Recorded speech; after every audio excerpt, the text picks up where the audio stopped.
students, today we'll study the topic nature of management. Nature of management is classified into three parts: management as an art, management as a science, and management as a profession. So first we'll take management as an art. What is an art? It is the skillful and personal application of existing knowledge to achieve the desired result. Features of an art. First is existence of theoretical knowledge. Experts in their areas have derived certain basic principles like acting, dancing, music.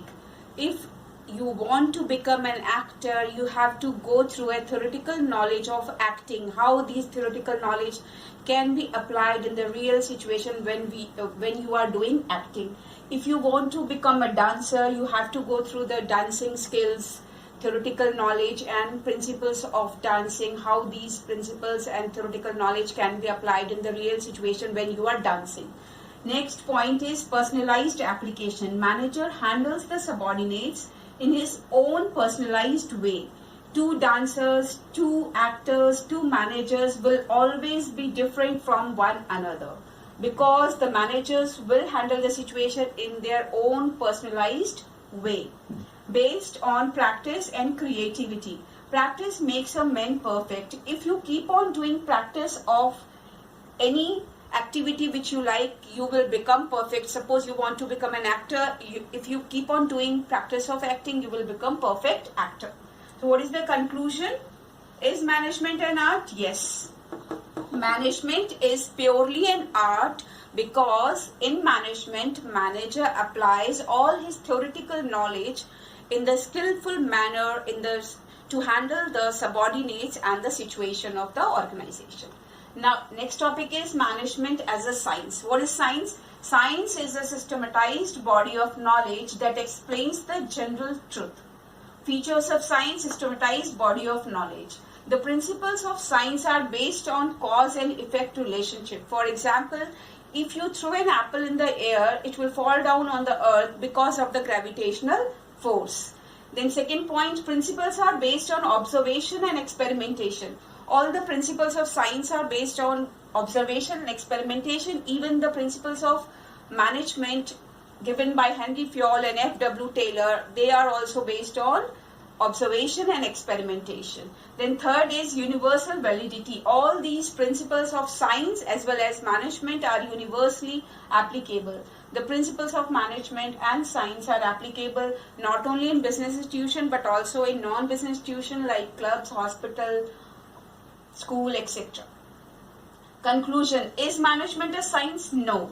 Management is not a pure science like physics and chemistry. It is inexact science.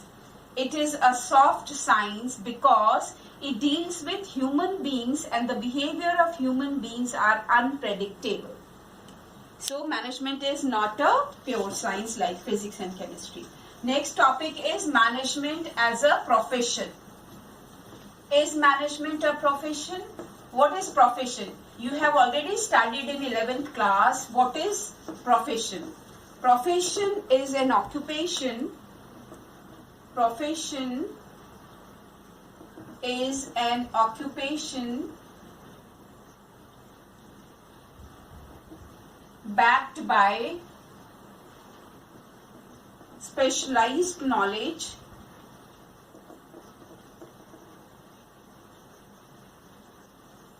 and training,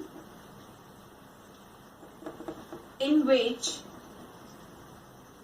entry is restricted. So first feature is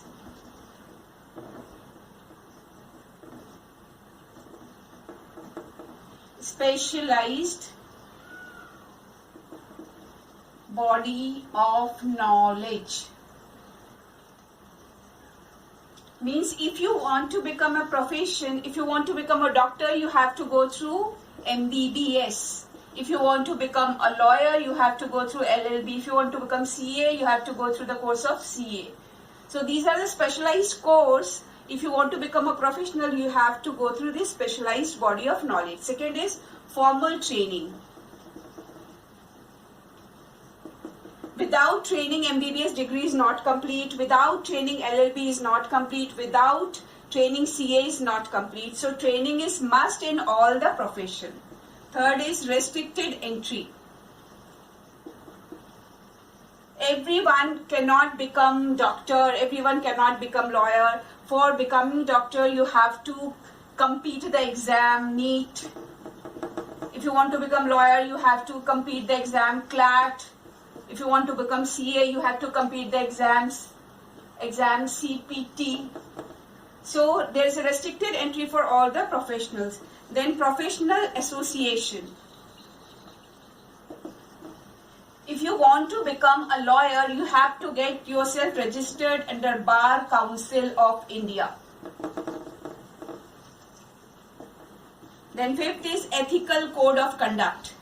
Ethical code of conduct.